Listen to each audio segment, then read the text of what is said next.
Our next presenter has experience creating commuter programming for a very large employer in his work as the Associate Director of Transportation at the University of Southern California. Please welcome to the CommuteCon virtual stage, Shawn Chavira from USC. Shawn, can we hear you? Hi, Matt. How's the audio?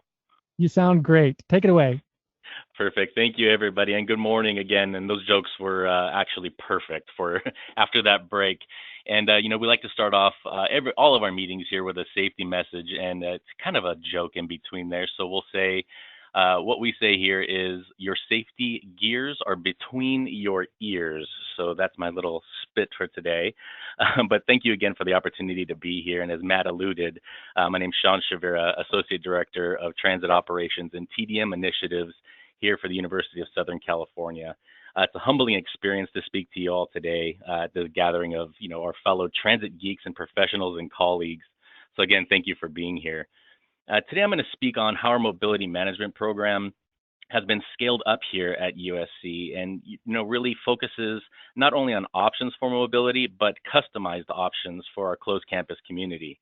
In talking to some of our faculty, students, and staff, a lot of times we mention the words mobility or transportation to them, and they immediately think of buses or cars or Lyft or Uber.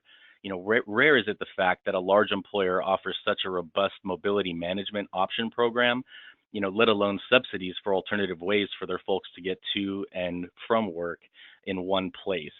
And being the largest private employer in Los Angeles, that will be my focus today, is showing you all how USC has adopted a behavior change, if you will, regarding adopting a transit-first mentality through enhancing the employee and student experience of travel to, from, and within all of our campuses. All right, our mobility management program starts with our free shuttle service in between our campuses. With our main focus stop being Union Station, we transport 5,000 passengers per day in between our HSC and UPC campuses. I like to say we transport folks from the mountains to the ocean, and in fact we do. We offer trips to our satellite locations from our Alhambra campus in the San Gabriel Valley all the way to our Marina Del Rey campuses as well, all for free. For our students, we ultimately keep safety on the forefront of our minds as well, and we call this portion of our department the Safe Ride program. And here we offer free trips within a 2.5-mile geofence around our main campus and also our HSC campus as well. And between Lyft and our student-run campus cruiser program, we perform over 35,000 trips a week in this small service area. For our faculty and staff, I like to say we're caught in a catch-22, where here our department, as in many universities, we're 100% funded entirely by parking fees that are collected for our zero-based budget. So with that being said, one of our sustainability goals is to, in fact, decrease the amount of single occupancy vehicles coming here to campus, which ultimately takes money away from us and forces us to come up with alternative ways to make up those losses, which I'll get into a little bit later. We offer discounted Metro tap cards, Metrolink payroll deduction incentives, car and van pool options, local bike share, and are on the cusp, I'll say, of a large subsidy that's possibly going to be approved, I'll say. But it looks promising, as we fight to explain some of the UBIT taxes that some of the universities and private entities are up against. So regarding those subsidies. And all of this subsidy talk was initiated regarding the need for an additional parking structure being built over at our HSC location. So rather than build that $60 to $70 million parking structure, we're taking a look at alternative means to help subsidize those transit trips of our folks coming to work. And as you can see here, we put over 1,600 miles on our 38 buses every single day. We also offer free local bus services to members of the community immediately around our universities, as well as free service from Union Station to our Keck Hospital, which is a huge benefit for the patients and doctors utilizing a service. Okay, and just to show you the service area for our campus cruisers for our Safe Ride program, you can see that within this small distance under the University Park campus, you can imagine the amount of congestion that we cause from that 6 p.m. to 3 a.m. peak and off-peak time around us, and that is nightly, 7 days a week. So right now what we're doing is we created a mobility lab concept where we're looking at fine-tuning our services offered and really considering that, taking that 35,000 trips a week by analyzing the total amount of cars in the service area at any given time. So in that, we've been working with LADOT staff to help better manage our sidewalks so we can ensure proper parking and movement around our campuses by simply managing the number of vehicles that enter the service area. And with all of these mobility management options that we offer, it's important to have some structure. And what we wanted was a one-stop shop, if you will, that our campus members can come to and plan their next trips. So with that, we went with Ride Amigos to help us managing and marketing the entire platform for us. So we firmly believe that they're the best in the business, and our utmost understanding that the motto for us all really is and should be shifting the transportation paradigm. Cities are even looking at local universities to help model the service offerings flowing through their local communities. And let's be honest, scooter get-in is here, and it's here to stay.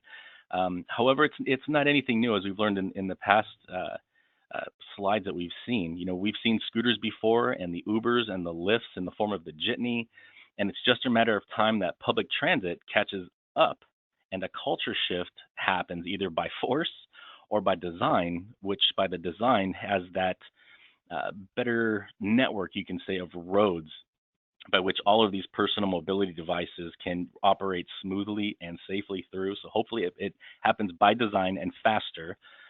So that's where our mobility platforms will be the rule instead of the new trend when that does turn. So in making decisions for our platform, we rely heavily on the data that we collect from our AQMD surveys. And I'm proud to report that we've decreased our SOVs from 53% to 49%. And what we've also done is lease out some of the space in our parking structures to some of our vendors like Maven and Downtown LA Motors and others to help gain lost revenue from those folks that have actually given up their parking permits to take alternate means of transit. So large employers, we try to model ourselves after and really seeing what works for them and their employees. So the Google way, taking a look at how Google operates, also taking a look at how the Disney operates, not only just from the focus towards customer service and the experience. We look at all of our other fellow institutions as well, as far as the university space, where all of us come together annually to speak on what each of us are doing and how each of our campuses are evolving and challenged. And the bottom line is we want to create happiness in the community that we serve. So here, of course, everybody knows the Mickey ears about creating happiness. Obviously, looking at the Facebook way as well, seeing how they operate. We make sure we take a look at all the big employers. And lastly, with our new USC Village, it was our time to really shine here on campus as far as the transportation department. So one of the things that we created there was a mobility hub, and our mobility hub houses all of our mobility management options. And it's an interactive space that folks can come to and actually talk to a live body to help with their trip planning, buy a transit pass, rent a car, or simply just sit and have a cup of coffee to talk about what other options that might be available to them other than driving their car. And it's really focusing on this type of customer service and close contact that has helped us create the marketing and gamification needed to effectively drive our campaigns. No pun intended on the drive. But that's all I have, Matt. Thank you so much. We've got some time for some questions here, and I've got some great ones in the queue. So let's work our way through those. The first comes from Laprecia.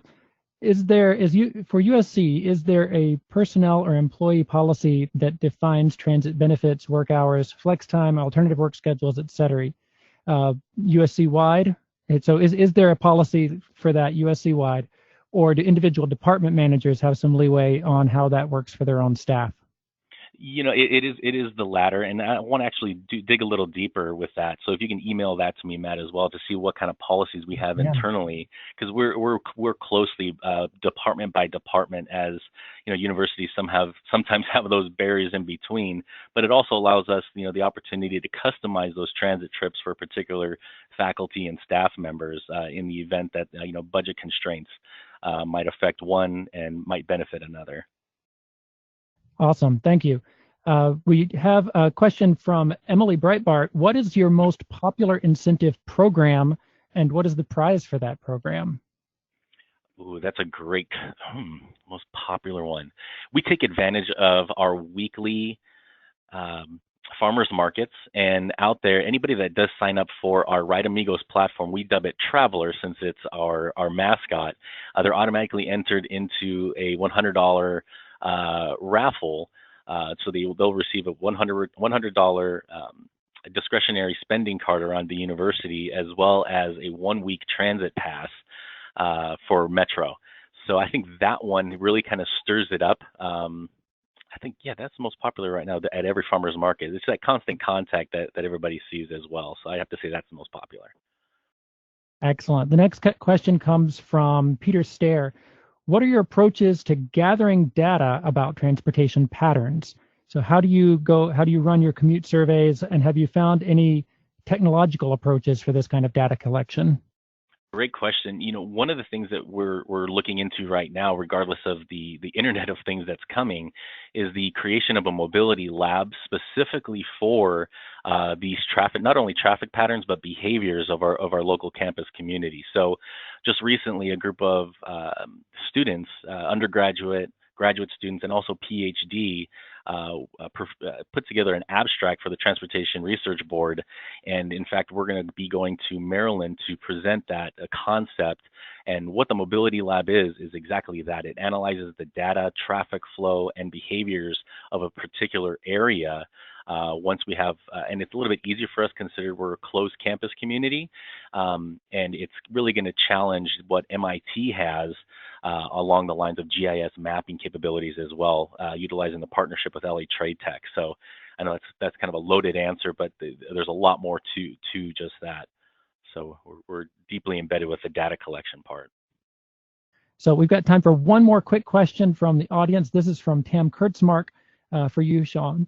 What are the parameters of use for your Lyft Share Safe Ride programs?